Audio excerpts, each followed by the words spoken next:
What's up, everybody? My name is Demetri Kofinas, and you're listening to Hidden Forces, a podcast that inspires investors, entrepreneurs, and everyday citizens to challenge consensus narratives and learn how to think critically about the systems of power shaping our world. My guest in this episode of Hidden Forces is Mary Bridges, a historian of 20th century America and a senior fellow at the Vanderbilt Policy Accelerator, whose research investigates the historical linkages between U.S. foreign relations and the business community. She is also the author of Dollars and Dominion, a history of how the United States built its financial empire through the overseas expansion of American banks at the turn of the 20th century. Mary and I spend the first hour of this conversation tracing the origins of America's financial empire following the end of the Spanish-American War, when the dollar wasn't even in the same league as the British pound, and any American trader who wanted to move goods abroad needed to go directly through London. She walks us through the improvised, often messy story of how that transformation happened, beginning with the multinational expansion of the International Banking Corporation and its eventual absorption into National City Bank, the entanglement of profit-seeking enterprises with the pursuit of empire, and the central role that information, its creation, organization, and dissemination played in laying the infrastructure for American financial hegemony. In the second hour, Mary and I discuss the dollar's evolution from its humble roots as a second-rate currency to becoming the most decentralized form of international money in world history, embedded as it is in every aspect of global trade and commerce. From there, we turn to the pressures and competition facing the dollar today and what could accelerate or inhibit its continued use as a medium of exchange and store of value internationally. We end the episode with a brief discussion about Mary's work on American shipbuilding and maritime power, and her argument for why rebuilding America's industrial base will require the kind of partnership between government and the private sector that has historically built the country's most strategically vital industries, the kind of full public commitment the United States tends to muster only when it decides a sector is too important to leave behind. If you want access to all of this conversation, go to hiddenforces.io/subscribe and join our premium feed, which you can listen to on your mobile device using your favorite podcast app, just like you're listening to this episode right now. If you want to join in on the conversation, become a member of the Hidden Forces Genius community, which includes Q&A calls with guests, discounted access to third-party research and analysis, and in-person events like our intimate dinners and weekend retreats. You can also do that on our subscriber page. And if you still have questions, feel free to send an email to info@hiddenforces.io, and I or someone from our team will get right back to you. And with that, please enjoy this excellent conversation about a pivotal turning point in global history with my guest, Mary Bridges. Mary Bridges, welcome to Hidden Forces. Thank you. I'm thrilled to be here. I'm excited to finally have you on the show, Mary. You spoke with our Genius community members not long ago about a subject that I'm interested in and about which you published an article in Foreign Policy magazine related to America's maritime fleet and the U.S. shipbuilding industry. And I think we'll have a chance in the second hour at least to revisit part of that conversation because it does relate to this larger infrastructural thesis that you put forward in your book, Dollars and Dominion, which will form the basis for much of today's conversation. And that has to do with how America built its empire, and in particular, its financial empire and the U.S. dollar-based financial system that has become such a source of power for Washington. I should also mention that this book fits very nicely within a growing stable of episodes that we've done with guests such as Lev Menand, Perry Merling, and Barry Eichengreen, just to name a few, whose books explore, each in their own way, the growth and eventual internationalization of the U.S. dollar-based financial system.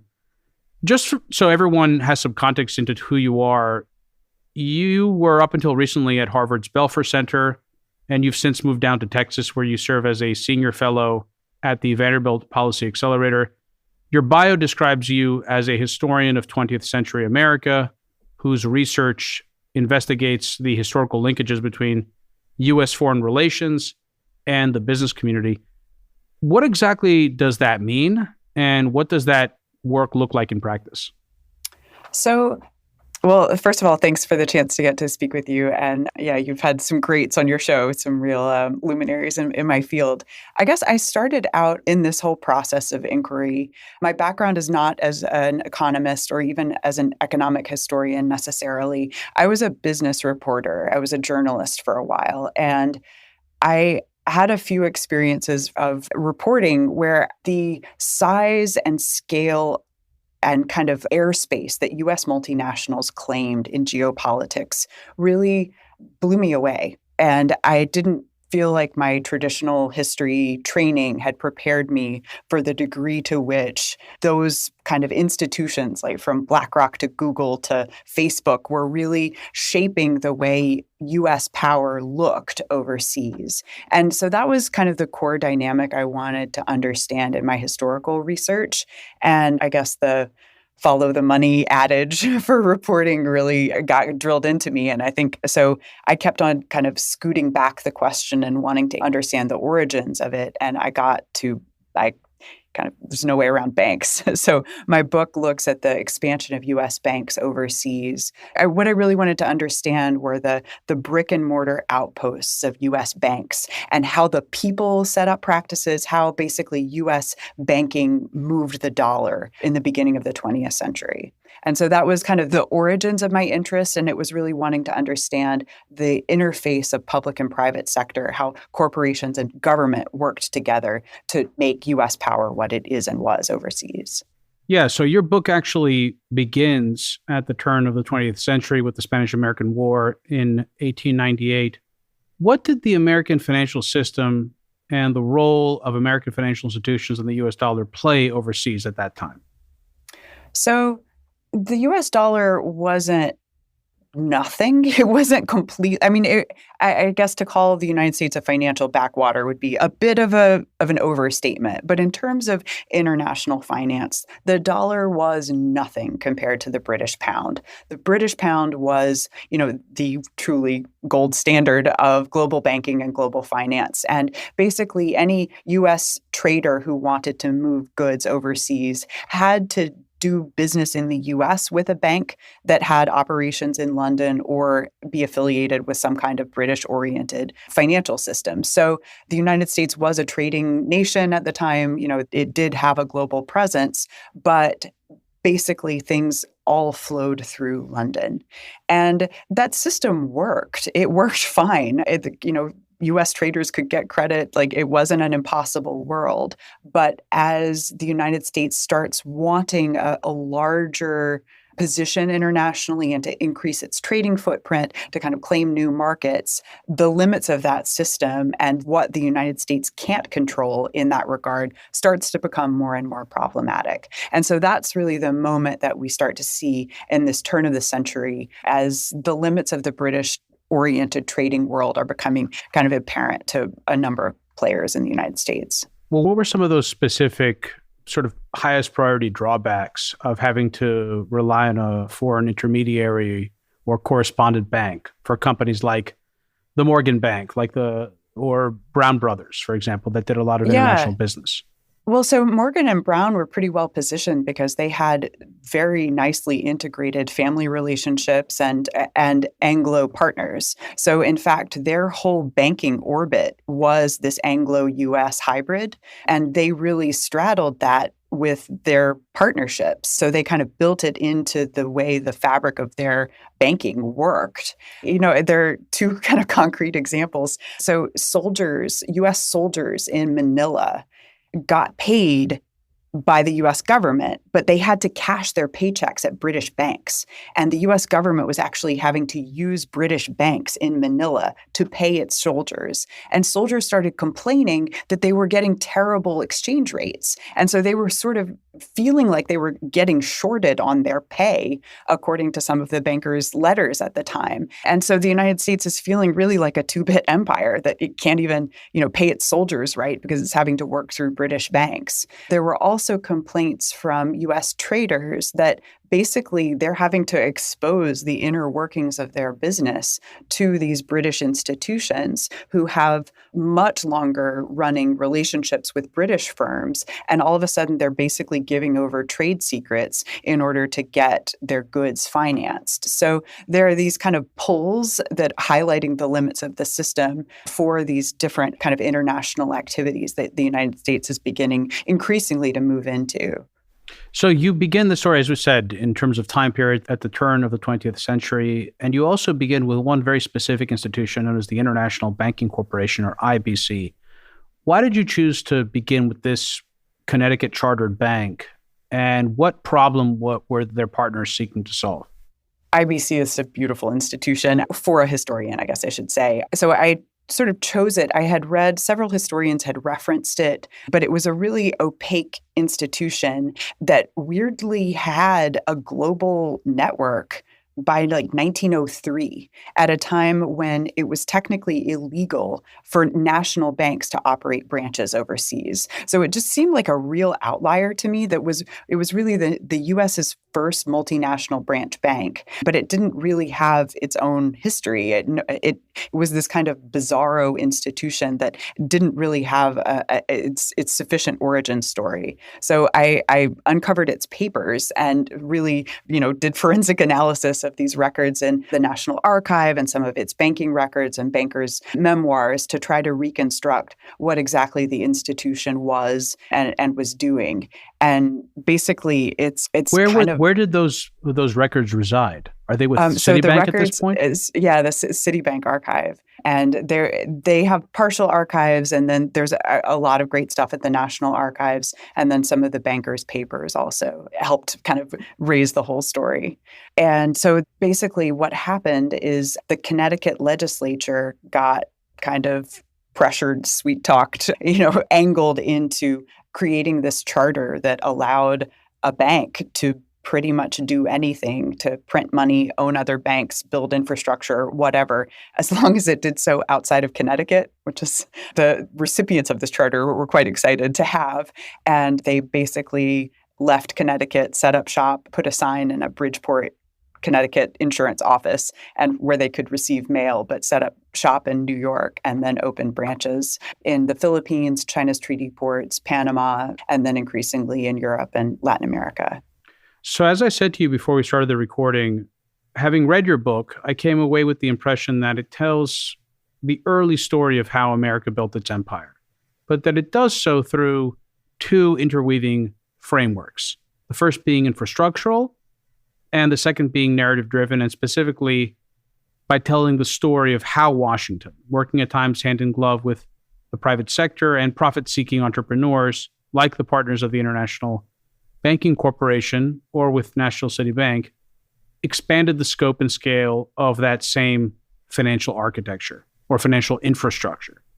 And so I'm curious to understand how and where those two sets of motivations, the imperial motivations of Washington and the profit-seeking motivations of bankers and industrialists, intersected in the case of, say, IBC's partners, people like Marcellus Hartley and Henry Hyde.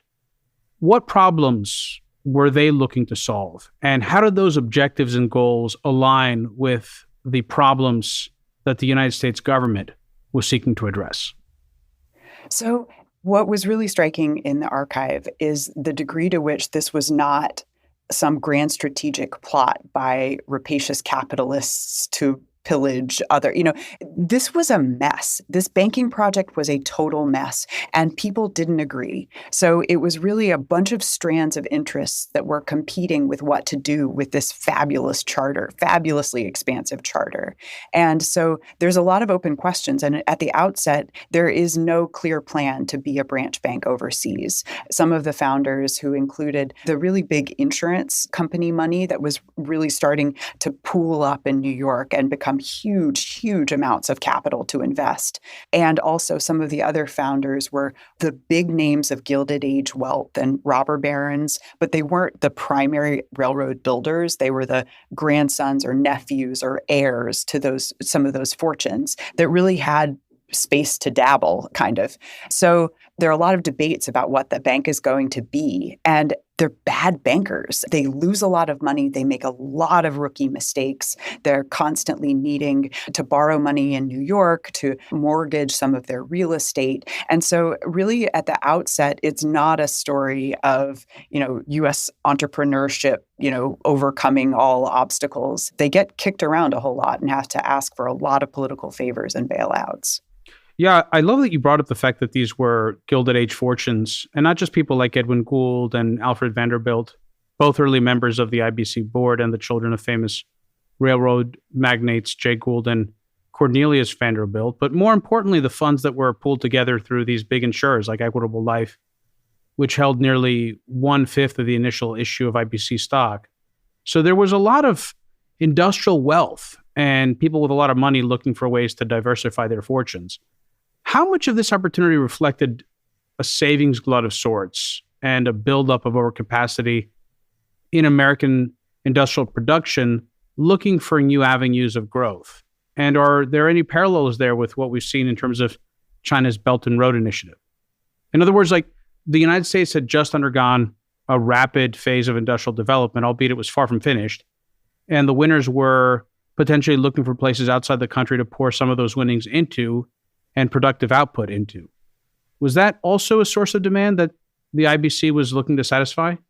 I think so. And some of the founders of the bank are actually these industrialists who want to export their goods, like manufacturers of pneumatic tools and cranes and, people who want some kind of facility to help move their stuff overseas. So it is an internationally kind of plugged in, like, how do we move money and goods abroad kind of design. But I think important to overstate that it's not necessarily a well-oiled machine at this moment. I have a few more questions about this period, but before I ask them, was the forcing function here primarily profit-seeking? Yes, I think that's fair to say, but it required the simultaneity of these political opportunities because profit-seeking isn't enough to make it work and to get it landed. It really takes colonial government deposits to make the banks work. So profit-seeking is a huge part of the push, but what creates enough to anchor is the political institutions, the kind of diplomatic force, that kind of extra kick of U.S. empire. Yeah, some listeners may already know where I'm headed with this, and I plan to ask you about these questions later, but I'm really interested in drawing out a comparison here between the animating energies that produce the international dollar system and those that would conspire in a more overt fashion to supersede it, namely a Chinese-devised alternative payment and renminbi collateralized system. Because while these two economies have two very different starting points, they both seem to be converging on the same terrain. And this is something that, again, it's something that we've covered on this podcast for many years, and it's a conversation I'd like to have with you in the second hour, Mary. What was the political climate like in the U.S. at this time, at the time of these changes that we've discussed so far were happening? And is that important context for us to have? So basically, to kick us ahead a little bit, the project doesn't really work until we get the creation of the Federal Reserve System. That these kind of scattered banks overseas don't really have enough density, don't really have enough network, don't really have enough staying power to be successful until the central banking system in the United States is established. And so in the United States, there was a huge appetite. The Republicans in power at that time were very kind of favorable to these industrial interests, but it was also a really chaotic time politically with the crash in 1907 and Panic of 1907, and then all kinds of political pressure to regulate banking and to create a more stable system. So it is favorable politically for a lot of this activity and kind of gurgling of international movement, but without the institutions to really ground the system until the Federal Reserve System starts getting up and running. So in the third chapter, I think, of the book, or the fourth, you introduce the National City Bank, which ends up purchasing IBC.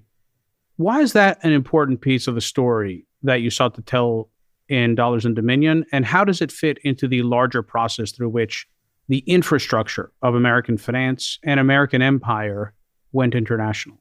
So running an international banking network is expensive. It is hard. It requires standardization. It requires people. It requires a lot of protocols. And IBC really doesn't have the muscle to do that until they get bailed out by a larger or bought by this and kind of folded into this larger network of National City Bank, which was one of the largest banks at the time and really had the kind of scale to operate this network. Before the passage of the Federal Reserve Act, it wasn't possible for National City to really have branches overseas. The Federal Reserve Act removes the prohibition against owning branches overseas that Connecticut, that weird charter. Oh, go ahead.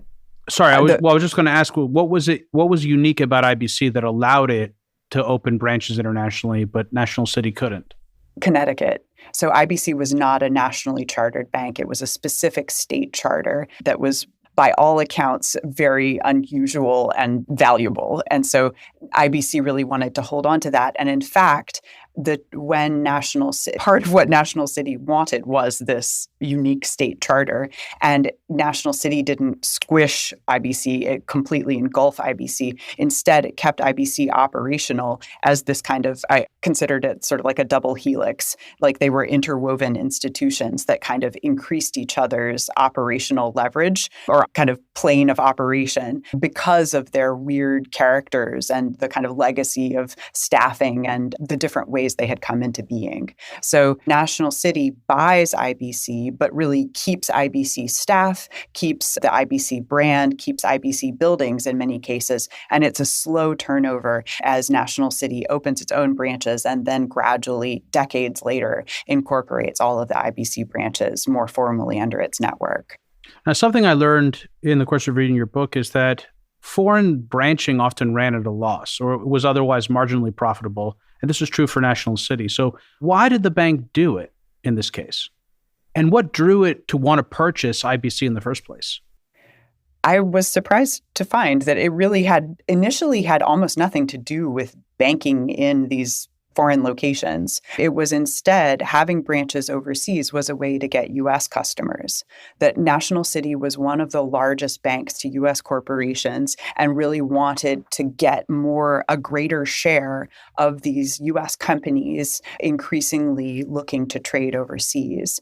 And so the prestige of an international network was a huge draw in selling itself to New York, basically. And so National City really advertised its banking services almost like a concierge service for traveling businessmen, that traveling businessmen could hop off a boat in Buenos Aires, take a letter of credit to National City Bank, use National City Bank translators, use typists. And the infrastructure that your book writes Exactly. They could get train schedules and hotel recommendations and contacts with many of the elite merchants and kind of traders and the kind of financial powers of these different cities. And so National City Bank really uses this international branching to showcase its heft as a ploy to get U.S. customers. So it's really only a surprise that happens later that they realize that the actual activities of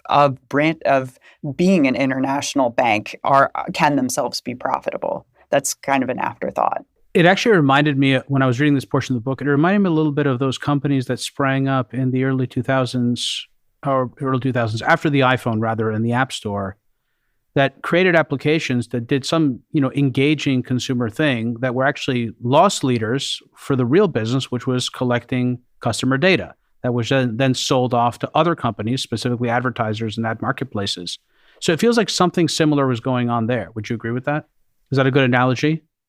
Yeah, and absolutely. And I was one of the drawing principles that I was really interested in understanding was credit information, what the bank wanted out of credit information, because there was so much talk just in all of the banking records of how they were bankers wanted to assemble all of this credit information about the international trading world. And having this information, like they presented as like this library, this room in New York with, wall-to-wall filing cabinets of all of the business uses you might want to trade with internationally. And that was the pitch they were taking to the U.S. trading community, is like, we have the information.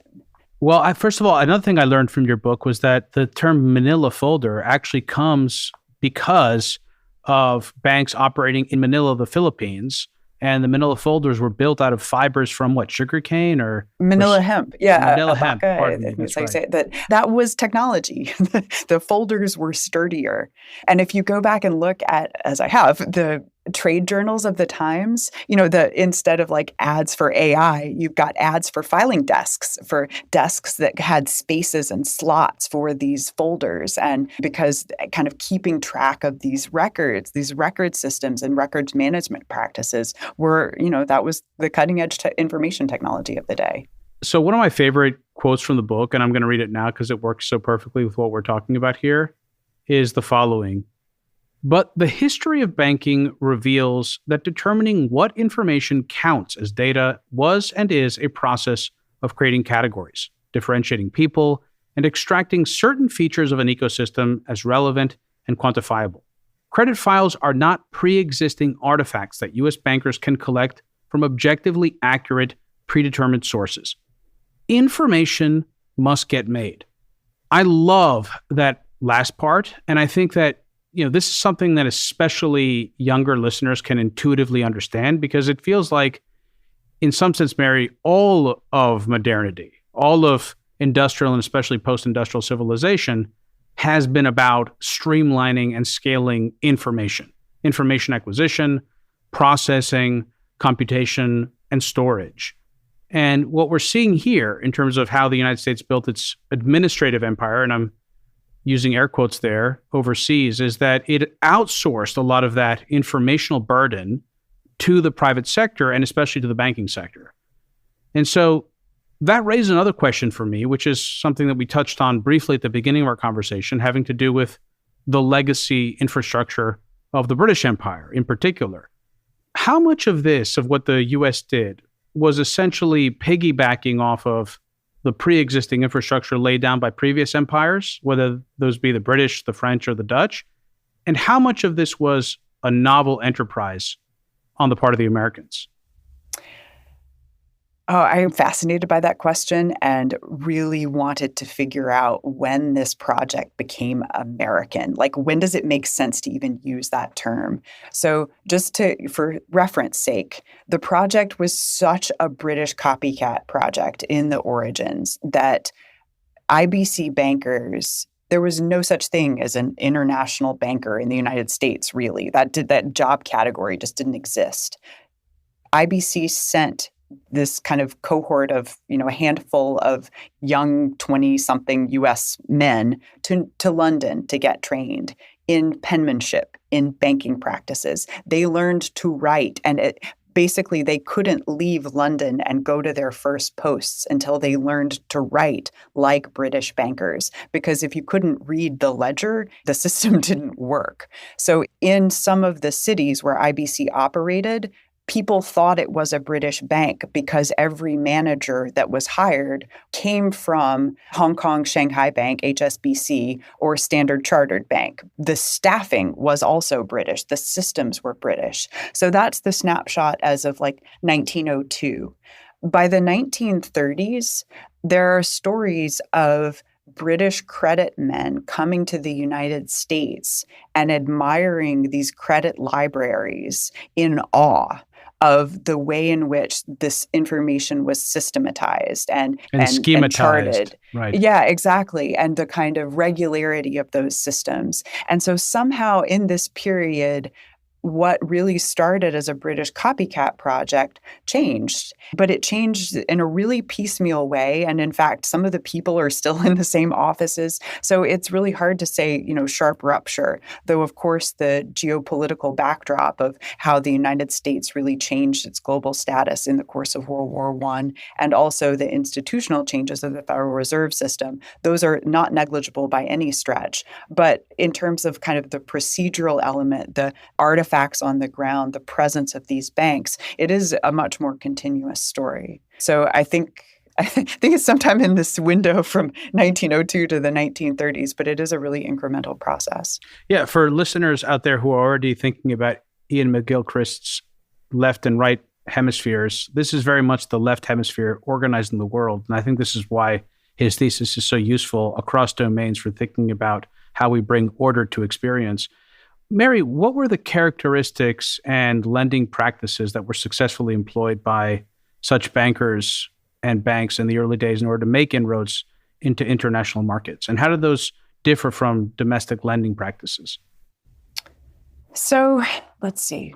I mean, the what was successful was really place dependent. It really depended on bankers getting to know, local customs and local hierarchies and the different systems. It was an entirely different risk landscape, of course, than operating in the United States, and a different need for liquidity and cash reserves. And so I'm curious, sort of logistically, were there any important differences in terms of how the infrastructure needed to be built to address those novelties in those new locations? Well, from headquarters standpoint, from New York's standpoint, in the early period, it's a very haphazard system. And basically, if your manager is good enough, your bank does fine. And that means hiring the right former British banker and keeping that person in place. The problem for IBC is it has ridiculously high turnover. British banks at the time had managers stayed for multiple decades. US banks were running through managers every 18 months or so. And so there really isn't that kind of continuity. And even in the United States at the time, bank managers, the temperament, the kind of social networks of bank managers was very predictive of who they're lending to. And banking was only becoming around this moment moving from this kind of like investment club model to a more professionalized, paper-bound kind of standardized set of protocols.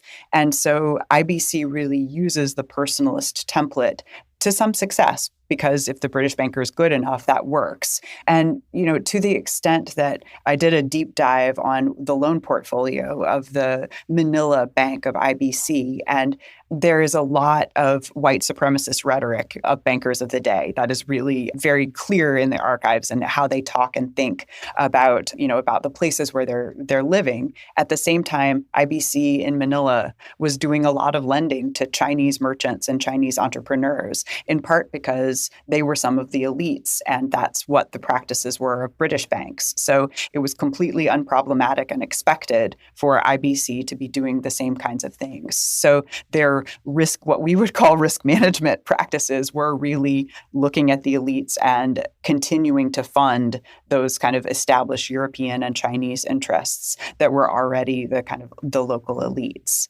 Well, without getting our podcast banned or anything, what are some examples of how or what kind of language was used on the part of American bankers operating in the Philippines or in Cuba or elsewhere when talking about the locals or the local economy or their level of economic or social development? How do they view them? So it was, Peter Hudson has a wonderful book, Bankers and Empire, that's really about the racial ideologies and the racialized landscape on which U.S. bankers were working in the Caribbean. And it's quite striking, the kind of us-them polarization. At the same time, in practice, there could be a lot more nuance. So U.S. bankers, for example, I looked at China, some of the banking practices of IBC in China. And so bankers would write home really derogatory stereotypes about the kind of table manners of Chinese counterparts, whatever. But then they were completely reliant on this position in Chinese banks called the Comprador, which is a little bit, can be translated as sort of like a local fixer, but it's also sort of the master of all Chinese lending operations. And the banks couldn't function without this intermediary who oversaw all of the local staff, all of the silver counting. There were so many different coins and types of currency in circulation, and the U.S. bankers were completely baffled by what the different money was. So all the way down to even like balancing the books and keeping the ledgers, they were completely dependent on these different Chinese staffers. So there is definitely a white supremacist kind of overlay to the thinking of the bankers. At the same time, the practices were a good bit more porous in terms of the ways in which they attached in different places. So I'd like to go back to where and how the federal government and these commercial interests are interfacing. Because I feel like most of us, when we think about the government, we think about the private sector, we tend to separate them. But it seems that overseas, especially at the frontier, foreign offices, the military, clandestine services, and private moneyed interests all kind of blend into each other. And so what were some ways in which these groups were mutually symbiotic? And what other ways were they possibly rubbing up against each other in ways that created tension? So like, help flesh that out for me. What were those relationships like there at the frontier? So the Philippines is actually a great place to study it because this kind of colonial incubator really highlights both extremes, the porousness of public and private sectors, and also the way in which the private sector can push against public government interests. So in the kind of porousness part, the kind of slippery revolving door of people rotating off colonial offices and going into banking practices. There was this, I think it was a sugar plantation deal where a few people from the colonial land assessor's office realized that there were these huge plots that weren't getting sold. They rotated off office, borrowed money from IBC, partnered with U.S. sugar interests, bought these huge tracts of land. Turned out they couldn't build enough stuff on it to make them profitable. Then the former director of a penal colony also joins the board. They start using prison labor to cultivate. Anyway, there's this huge churn. IBC becomes a part investor in a colonial railroad that's built by these engineers that they've worked with in China that's continually being bailed out by the U.S. government. So it's its own mashup of kind of public-private sector infrastructure interests. And coda, the railroad never fully gets built. It never delivers any kind of profit. It's just sort of a disaster of a construction project. So there's always that sort of slurry, I guess, of activity going on in which it's very difficult to disentangle where private sector stops and public sector begins.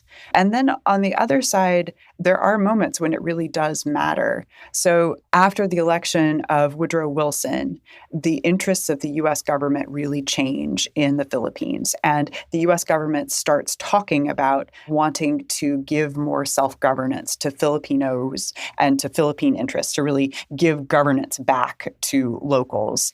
And the U.S. business community in Manila is horrified. That means sacrificing their land. That means sacrificing their political interests. That means putting their investments at risk.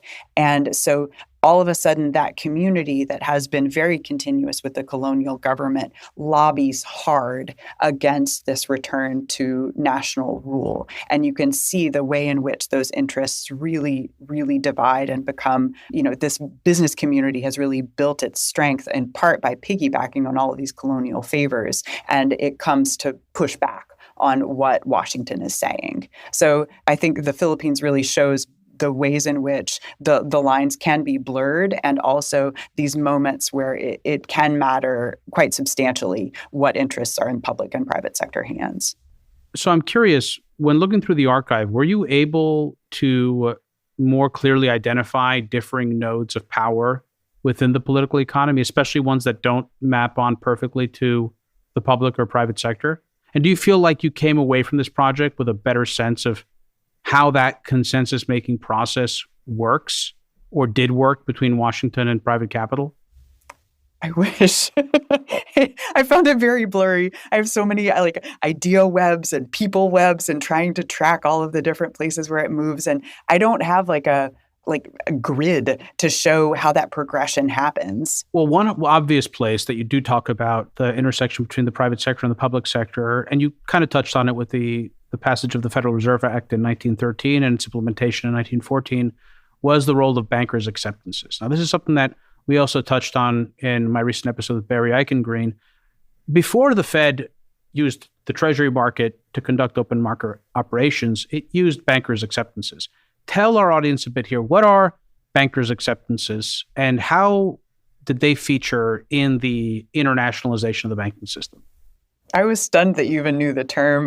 To most people, it's an insanely obscure credit instrument. Well, I used to read Paul Warburg's speeches to locally chartered banks years ago. Yeah, in the lead up to the passage of the Federal Reserve Act, Paul Warburg was going around the country trying to sell the bank to, evangelizing. And we kind of touched on this history a bit, not necessarily Warburg's speeches, but the nature of the Federal Reserve System and why it looks the way it does, why it's so decentralized. I think with Lev Menand in our episode, and he wrote a great book called In the Fed, not In the Fed We Trust. I'm thinking of somebody else there. But in any case, that's a great episode too. People should listen to it. But refresh our memory here. What are bankers' acceptances and how did they feature in this very particular hybrid of the public and private sector operating overseas?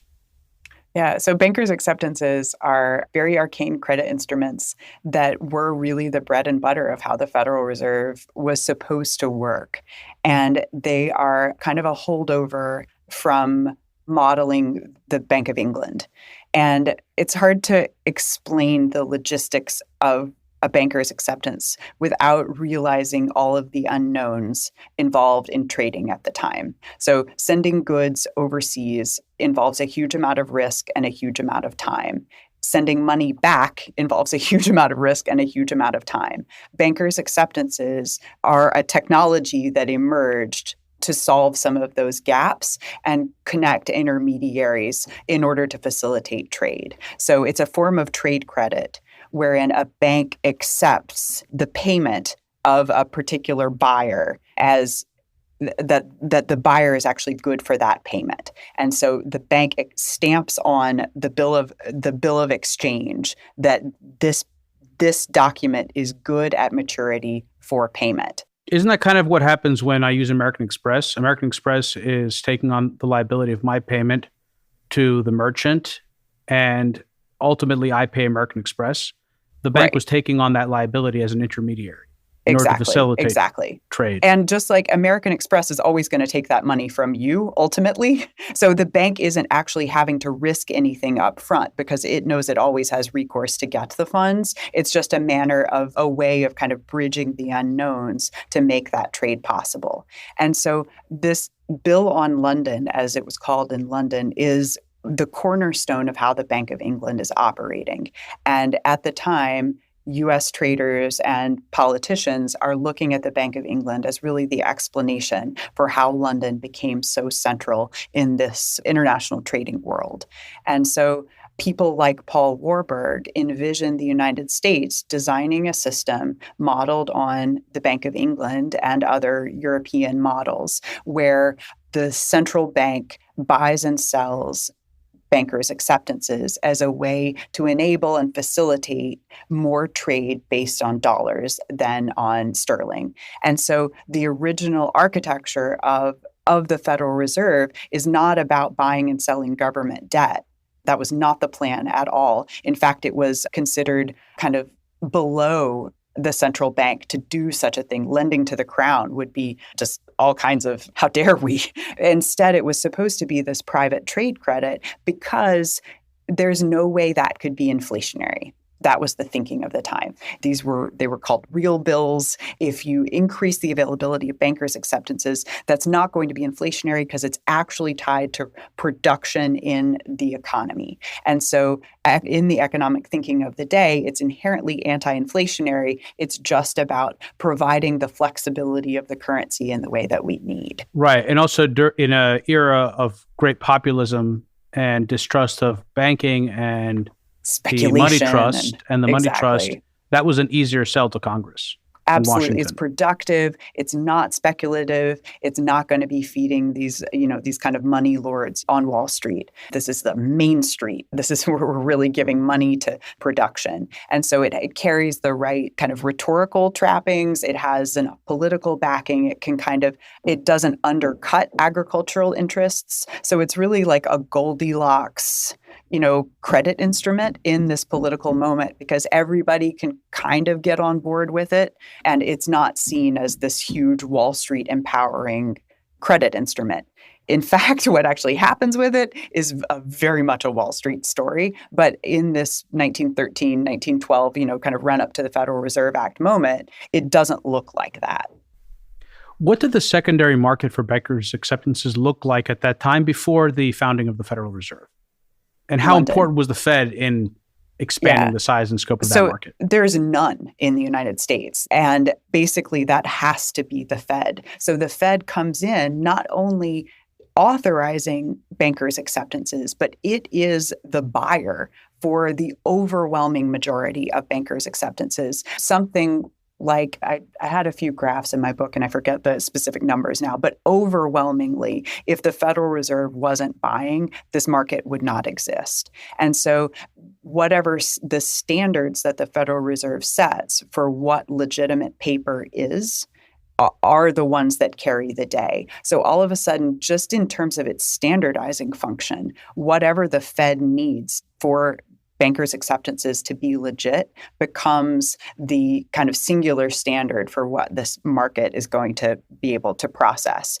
And National City Bank, it's complicated. It's a very complicated piece of credit and a financial instrument to keep track of, to keep all of the paperwork, the insurance claims, all of the intermediaries and partners and things attached to it. So even though it's sold as this kind of real bills, productive machinery instrument, to make it happen is incredibly complicated and requires the resources of a fairly large institution to do that churn. It's low margins, it's complicated, and it requires staffing and training. So the Federal Reserve is there to make it possible, and then players like National City Bank are the ones who can come in and take advantage. So, Mary, I'd like to flesh out the rest of this history in the second hour and then fast forward to today and have a conversation about both competitors to the U.S. dollar-based financial system, namely efforts at digitizing and opening up the renminbi, as well as financial innovation, in particular, the promotion of dollar-based stablecoins. And then I'd like to revisit your work in shipbuilding and maritime power, which we had talked about in your appearance on the Genius Community, why this industry is so vital for national security in your view, and what you think can and needs to be done to prioritize it, keeping with the broader theme of America's overseas empire that we've been exploring today. For anyone new to the program, Hidden Forces is listener supported. We don't accept advertisers or commercial sponsors. The entire show is funded from top to bottom by listeners like you. If you want access to the second hour of today's conversation with Mary, head over to hiddenforces.io/subscribe and sign up to one of our 3 content tiers. All subscribers get access to our premium feed, which you can use to listen to the rest of today's conversation on your mobile device using your favorite podcast app, just like you're listening to this episode right now. Mary, stick around. We're going to move the second hour of our conversation onto the premium feed. If you want to listen in on the rest of today's conversation, head over to hiddenforces.io/subscribe and join our premium feed. If you want to join in on the conversation and become a member of the Hidden Forces Genius Community, you can also do that through our subscriber page. Today's episode was produced by me and edited by Stylianos Nicolaou. For more episodes, you can check out our website at hiddenforces.io. You can follow me on Twitter at Kofinas, and you can email me at info@hiddenforces.io. As always, thanks for listening. We'll see you next time.